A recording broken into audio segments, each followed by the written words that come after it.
Merci d'écouter la radio nationale du Mali. Il est 13h à Kangaba et partout au Mali.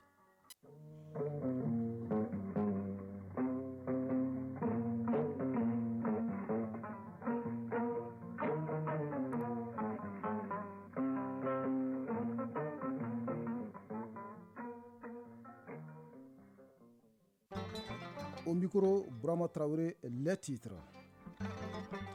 Le Mali, un bon risque d'investissement pour les hommes d'affaires nigérians. Une délégation est à Bamako pour explorer les opportunités d'investissement dans certains secteurs clés de développement. Elle a rencontré hier le Premier ministre.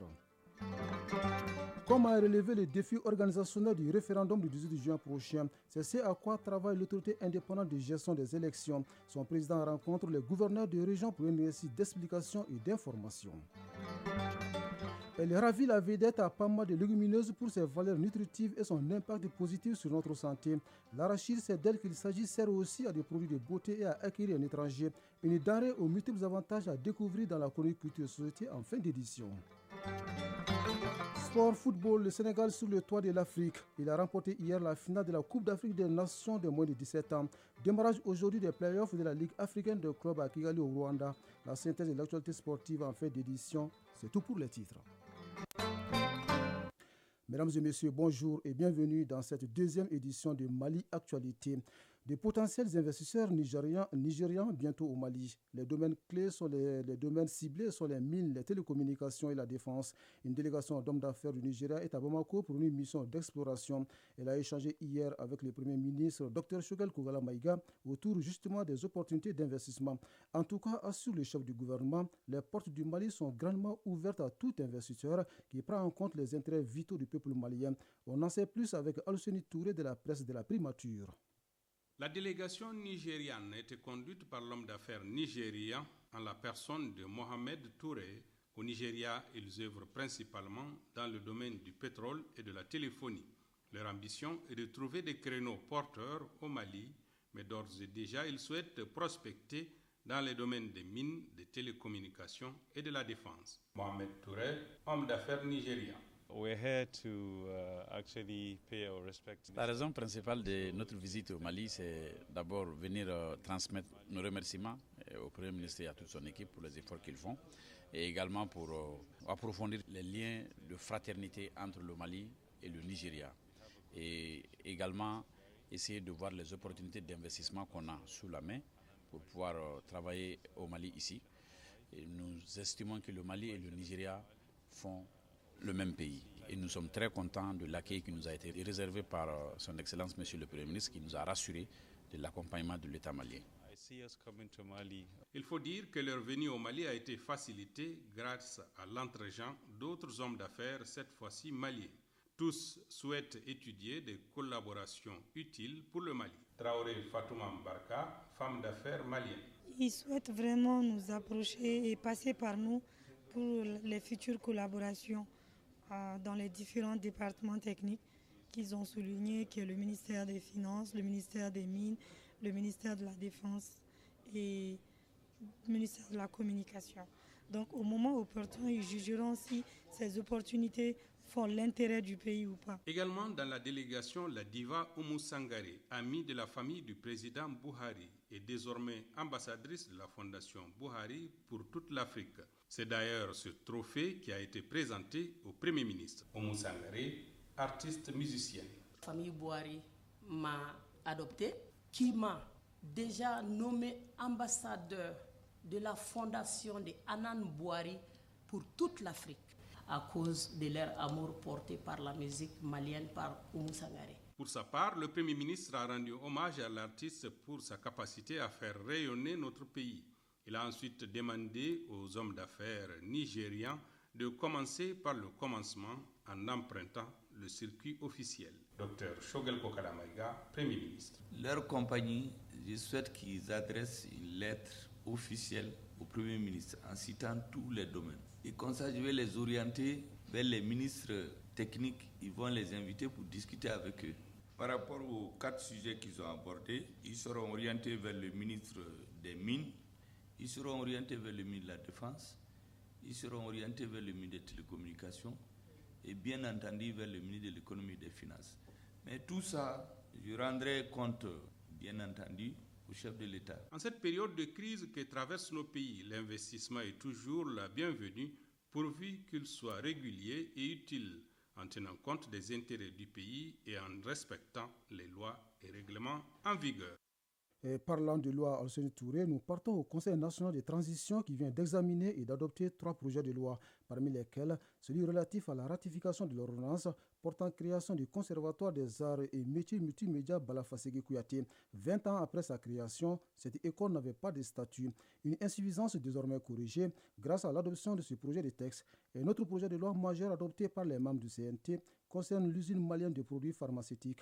L'adoption de ce texte est jugée importante par le ministre en charge de la Santé pour la réforme de notre système sanitaire. Voyons tout cela dans ce compte-rendu signé à Région Matina. Le gouvernement, dans sa politique de relance de certaines entreprises stratégiques pour le développement socio-économique du pays, entend redynamiser l'usine malienne de produits pharmaceutiques UMPP, dont la capacité de production a drastiquement diminué à cause des difficultés. Les réformes en cours dans le domaine de la santé comptent soutenir les activités de l'usine afin d'assurer l'approvisionnement du pays en médicaments essentiels financièrement accessibles, d'où le projet de loi portant ratification de l'ordonnance portant création de l'UMPP. Djimna Toussangare, ministre de la Santé et du Développement social. Ce texte est très important pour la réforme du système de santé, pour la souveraineté sanitaire de notre pays. Il serait très bien que nous puissions renforcer la production des produits pharmaceutiques au sein de notre territoire pour ne serait-ce que diminuer les coûts des soins. Au regard du rôle que jouait l'usine par le passé, le projet a été adopté par les membres du CNT avec 134 voix pour, 0 contre et 0 abstention. Aboukar Sidiki Fomba, président de la commission de la santé du CNT. C'est un sentiment de joie, un sentiment de restauration de la souveraineté du Mali. Car avec l'adoption de ce projet de loi, nous venons de quitter une école libérale pour une école de souveraineté, conformément à la volonté politique du chef de l'État, le colonel Assimi Goïta. Autre projet de loi est celui relatif à la création du Conservatoire des arts et métiers multimédia Bala-Fasségué Kouyaté. La présente ordonnance permettra de renforcer le cadre juridique de l'établissement en vue d'une gouvernance plus efficace et une gestion pédagogique et scientifique efficiente. Le conservatoire assure la formation des cadres supérieurs dans le domaine des arts et métiers multimédia et la recherche dans le secteur du patrimoine culturel malien et africain. En dépit de sa réputation dans le domaine de la formation, la structure a besoin d'être renforcée, d'où la nécessité de la relecture des textes qui l'encadrent. Ainsi, les membres du CNT donnent leur quitus avec 132 voix pour, 0 contre et 0 abstention. Andogoli Guindo, ministre en charge de la culture. Par ce vote, vous venez d'apporter un soutien inestimable à la protection et à la promotion de la culture malienne. Notre culture, il n'est pas exagéré de le dire, est notre plus grande richesse. Nous devons à tout prix la protéger, la soutenir et en assurer la protection et la promotion. Magma Gabriel Konaté, président de la commission de la culture du CNT. Mieux vaut tard que jamais. Et si on a adopté ce projet de loi, depuis 20 ans que ce conservatoire existe, si on nous dit qu'il n'avait pas de statut, cela c'est inconcevable. Alors donc je ne peux être que très heureux. Le conservatoire est un joyau architectural du goût le plus exquis, un fleuron de créativité pour le Mali. Concernant cet autre projet de loi, il est initié par le ministère de la refondation de l'État, chargé des relations avec les institutions. Il s'agit, à travers cette loi, de demander l'autorisation du gouvernement au Conseil national de transition à prendre certaines mesures par ordonnance. Ibrahim Ikassa Maïga, ministre de la refondation de l'État, chargé des relations avec les institutions. Il y a l'imminence du référendum et que le gouvernement dévante juste les coups des franges pour pouvoir faire les adaptations nécessaires et que entre la promulgation et la date de clôture de la campagne référendaire, donc le 16, nous puissions justement faire ces adaptations. Et ce n'est juste que ça, et ça ne porte que sur la loi électorale et rien d'autre, et comme prévu par l'article 114 de la Constitution. La dite loi d'application est ainsi adoptée avec 126 voix pour, ce qui permettra au gouvernement de prendre des mesures nécessaires pour la réalisation de son programme pendant un délai limité. En attendant, du côté de l'autorité indépendante de gestion des élections, on est à la tâche pour réussir le pari de la bonne organisation du référendum du 18 juin prochain. C'est dans ce cadre que le président de l'EJ a rencontré hier l'ensemble des gouverneurs de région avec comme objectif mettre ses représentants de l'État au même niveau d'information et solliciter davantage leur implication dans les processus pour relever les défis. Nouhoum Sissoko était présent pour Mali Actualité.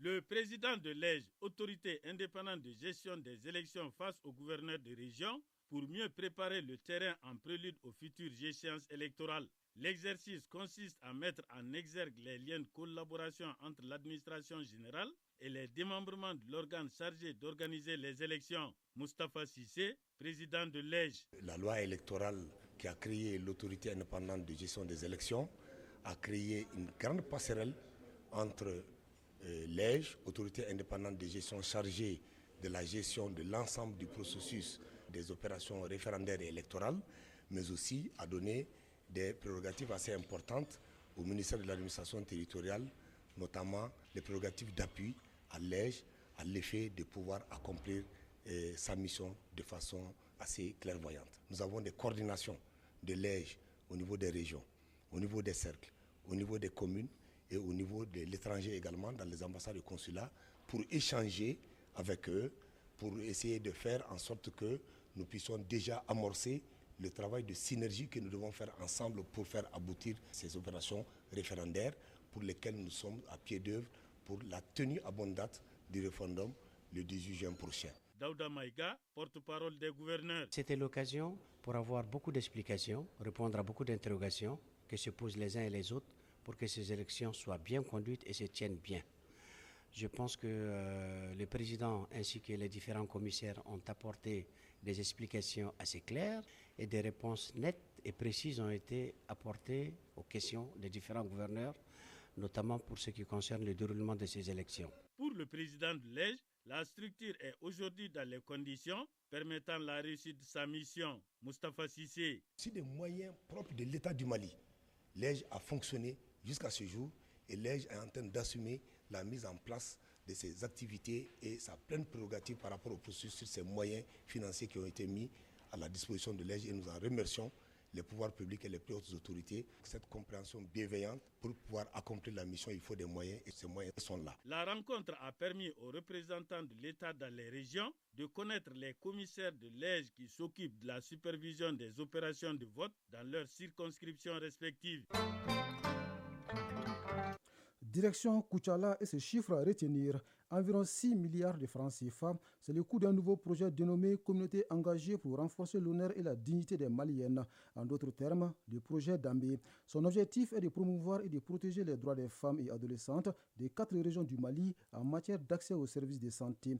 Le Canada assure le financement du nouveau projet. C'est ce que nous dit depuis la capitale de l'Or Blanc, Brima Kone. Après une année de mise en œuvre par le consortium composé de Santé Monde et International Medical Corps IMC, le projet Communauté engagée pour renforcer l'honneur et la dignité des Maliennes, communément appelé projet Dambé, vient d'être lancé officiellement à Koutiala. Madame Atsita Magasuba, directrice régionale du développement social et de l'économie solidaire de Koutiala. Je me réjouis aujourd'hui de l'arrivée du projet Dambé, qui déjà depuis la phase préparatoire nous a gratifié d'une approche innovante à travers la réalisation de l'état des lieux et de l'évaluation des besoins réels des bénéficiaires. Oumar Ba Damele, maire de la commune urbaine de Koutiala. Prendre position en faveur d'une plus grande protection des droits des femmes et des adolescentes à travers l'amélioration de leur santé, c'est participer au combat pour un Mali meilleur. Le projet Dambé est une initiative malienne financée par le Canada à travers Affaires mondiales Canada pour un coût global d'environ 6 milliards de francs CFA et une durée de 4 ans à compter de 2022 à 2026. Il est axé essentiellement sur le renforcement des services de santé sexuelle, la réduction des VBG et la promotion de l'égalité genre. Dr Mariam Djankoumba, coordinatrice terrain du projet Dambé pour les régions de Sikasso et Koutiala. Il y aura la réhabilitation, construction, la dotation des centres de santé communautaires, des centres d'autopromotion de femmes en matériel équipement, la construction de certaines maternités, la dotation de ces structures en eau, la gestion des déchets biomédicaux. Le projet Dambé est un véritable instrument de défense des droits des femmes et des adolescentes des régions de Koutiala, Bougouni, San et Ségou en matière d'accès à des services de santé adaptés et à une vie sans violence. Koutiala, Brehima Kone et Samba Daramaïsa pour l'ORTM. Sur la scène internationale au Sénégal, le dialogue national avec les différentes forces politiques s'ouvrira le 30 mai prochain, à 9 mois de l'élection présidentielle de février 2024.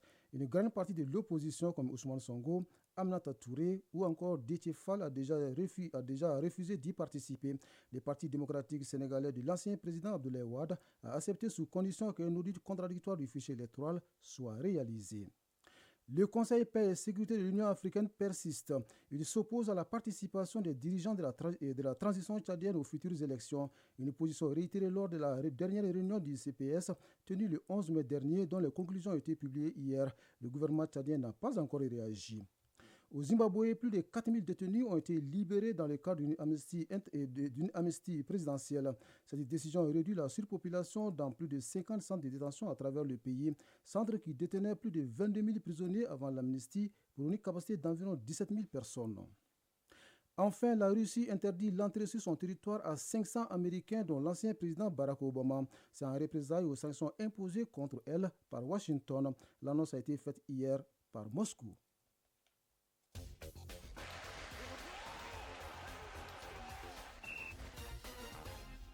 Sport football, le Sénégal remporte la Coupe d'Afrique des Nations de moins de 17 ans qui s'est déroulée en Algérie. Il a battu hier le Maroc en finale par 2-1. Basketball, les playoffs de la Ligue africaine de clubs démarrent ce samedi à Kigali au Rwanda. La synthèse de l'actualité sportive porte la signature de Famour Djourti. Le stade malien de Bamako, premier du Sahara, affronte Cape Town Tigers, 4e du Nil ce samedi à la Banque Kigali Arena. Sur le même parquet, le choc du jour oppose Al-Ali d'Égypte, 2e du Nil, et le Rwanda Energy Group, 3e du Sahara. Demain dimanche, le représentant ivoirien ABC Fighters, 4e du Sahara, entre en lice face au grand favori de cette 3e édition, le Petro Luanda, 1er du Nil. Les Sénégalais de l'AS Douane croiseront le fer avec les Mozambicains du Ferroviario Beira. Les demi-finales se jouent le mercredi 24 mai et la finale de la 3e édition de la Ligue africaine de basketball BAL se joue le samedi 27 mai. En football, sur le plan national, la 18e journée de la Ligue 1 nous offre un match pas comme les autres. Il s'agit bien sûr du classique du football malien, Stade malien de Bamako, Djoliba AC. Après les demi-finales de la Coupe du Mali, le stade Amari Daou à Ségou sera le théâtre de ce choc. Avant ce match capital pour les deux géants du football malien, les Rouges du Djoliba occupent la 2e place du classement avec 32 points après 17 journées. Quant aux Blancs de Bamako, ils sont 8e avec 23 points en 17 matchs. Stade malien de Bamako Djoliba AC, c'est ce dimanche à 16h15. Outre ce match, 4 matchs de la 18e journée se jouent ce samedi 20 mai. À Koulikoro, l'association sportive de Korofina reçoit Afrique Football Elite à 16h15. Au même moment, l'Union sportive de Bougouni se déplace à Kita pour défier l'Union sportive du Cercle de Kita. 2 affiches sont prévues à Samaniana. 16h15, 11 créateurs El Seba et Binga FC Aïsiral à 18h15. Dimanche à Koulikoro, l'AS Black Star de Badalabou sera face à l'AS Bakarijan de Baraouli. Toujours en football, cette fois sur le continent, les rideaux tombent sur la CAN des moins de 17 ans, Algérie 2023. Le Sénégal remporte le trophée devant le Maroc. Le pays de la Teranga s'adjuge la CAN U17 après sa victoire sur le Maroc 2-1. Le Sénégal remporte cette compétition pour la première fois de son histoire. Le Maroc est élu équipe fair play du tournoi. Serigne Diouf du Sénégal a enlevé le titre de meilleur gardien et son compatriote Amara Diouf est élu meilleur buteur avec 5 réalisations. Le Burkinabé Souleymane Aliou est élu meilleur joueur de la CAN U17 Algérie 2023. Il faut signaler aussi la belle prestation lors de cette finale de l'arbitre assistante malienne Fanta Idrissa Kone. Toujours sur le continent, c'est désormais officiel. Al-Ali d'Égypte est la première équipe qualifiée pour la finale de la Ligue des champions de la CAF après sa nouvelle victoire en demi-finale retour 1-0 à domicile. Les Égyptiens s'étaient déjà ouvert une voie royale pour la qualification après leur victoire à Tunis contre l'Espérance 3-0 à l'aller. Le Wydad du Maroc, tenant du titre, se déplace en Afrique du Sud ce samedi 20 mai à 14h pour affronter Mamelodi Sundowns dans le cadre de la seconde demi-finale retour. Le WAC se déplace sur la pointe des pieds après que le match aller se soit soldé par un nul vierge au complexe Mohamed V de Casablanca. Cette nouvelle sportive complémentaire, le tirage au sort de la prochaine Coupe d'Afrique des Nations prévue en Côte d'Ivoire du 13 janvier au 11 février 2024 se tiendra le 12 octobre prochain selon la Confédération africaine de football. C'était à l'issue d'une réunion du comité exécutif de la CAF tenue jeudi à Alger. L'ensemble des 24 équipes qualifiées seront connues début septembre à l'issue de la dernière journée des matchs qualificatifs. Pour l'heure, 7 équipes ont assuré leurs billets pour la CAN, la Côte d'Ivoire en tant que pays organisateur, le Sénégal en tant que tenant du titre, le Maroc, l'Algérie, la Tunisie, l'Afrique du Sud et le Burkina Faso. Chronique culture et société. Elle ravit la vedette à pas mal de légumineuses, qu'elles soient fraîches, grillées ou encore en pâte, on la raffole. Vous avez certainement deviné, il s'agit bien de l'arachide, une denrée utilisée par les femmes pour des besoins de beauté. Elle sert également à accueillir un étranger.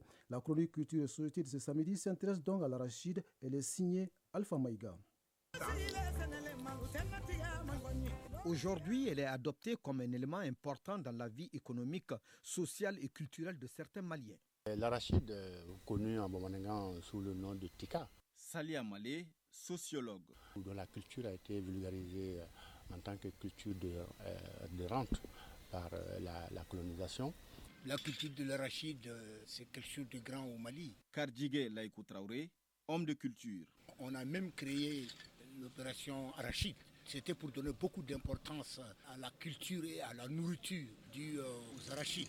En tant que denrée alimentaire, elle est transformée de beaucoup de façons. Salia Malé, sociologue. Elle se consomme grillée, elle est réduite en pâte alimentaire pour faire face aux disettes. Et de ce point de vue, l'arachide joue un rôle extrêmement important dans la prévention de la famine.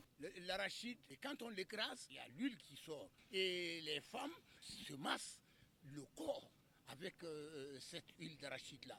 Et elles passent ça sur leur visage. Certains Maliens se singularisent par leur attachement à l'arachide dont l'usage intervient dans les relations entre les filles et leurs amis masculins. Aussi, l'éducation des enfants et l'accueil des étrangers. Au niveau de l'éducation, évidemment, l'arachide sur le plan symbolique, c'est comme peut-être un peu le pois sucré, qu'on appelle tikakolo, qui a donc une symbolique sexuelle. Quand l'enfant est éduqué par les contes, et l'arachide, de ce point de vue, disons, faisait partie des prémices qui étaient attendues par la population, et c'était l'occasion de mettre les jeunes ensemble. Les problèmes sociaux étaient donc débattus, posés en compte aux jeunes à base d'arachide. Quand je te reçois, la première des choses que je vais préparer pour toi, c'est le tikadegena. Le tikadegena, c'est à la base d'arachide. Culturellement, on dirait par exemple que l'arachide appartient au malinké. Mais même si on a mangé son taux ou qu'on a mangé son couscous, une poignée d'arachide qu'on croque, ça fait toujours du bien. Le rapport de l'humain et de l'homme malinké à l'arachide, c'est un rapport éminemment culturel. Dans le jeu des alliances à plaisanterie, il ressort que l'arachide est incluse dans l'identité qu'on attribue aux malinké. Quand on part, notamment le milieu malinké, Salia Malé, sociologue. Ici, il n'y a pas une prévision alimentaire, un repas qui est prêt. On apporte tout de suite une calebassée d'arachide à l'étranger, alors qu'il les consomme en attendant que le repas soit prêt.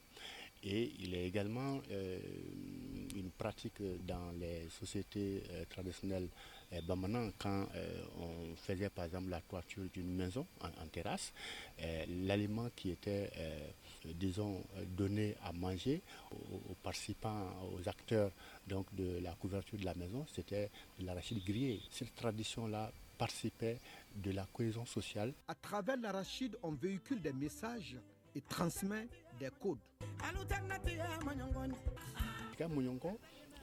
C'est une expression de ce mouvement humain qui consistait donc à s'organiser autour de la production de l'arachide. L'arachide construit, développe et agit sur la vie des citoyens, unis autour de valeurs communes, produit du lien social entre les citoyens. On s'arrête là pour cette édition que vous pouvez d'ailleurs trouver sur www.ortem.ml et sur l'ensemble de nos plateformes digitales grâce à Ségou Traoré qui a assuré la mise en ligne de cette édition. Il y avait aux mallettes Alimata Ouattara, c'était au micro Brahma Traoré. Le prochain rendez-vous avec l'information, c'est à 19h30. Mais tout à l'heure, vous pouvez suivre la synthèse de l'actualité dans nos régions avec Youssoufou Traoré. Merci de rester à notre compagnie et passer d'excellents moments de radio.